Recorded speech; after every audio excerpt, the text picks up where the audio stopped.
We're here today to talk about attracting and delivering an exceptional experience to international guests. This is a phenomenal time in the United States for attracting people from overseas. The statistics show that back in 2009, there were 55 million international visitors to the US. This increased to 70 million in 2013, and government statistics show that there was probably going to be an increase to 100 million international visitors by the end of the decade. This is because around the world people have more disposable income and they want to come and visit the US. One group in particular are the Chinese. There were 2.1 million Chinese visited the US in 2013.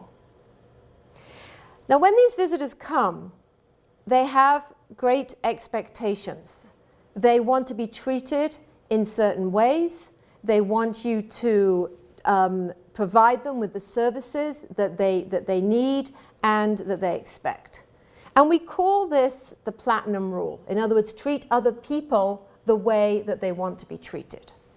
So if I have a group of guests coming, for instance, from Japan, I would make sure that when I was presenting them with a card, I presented it with two hands, not just with one hand, because that shows that I know something about their culture and it is something that they would greatly respect.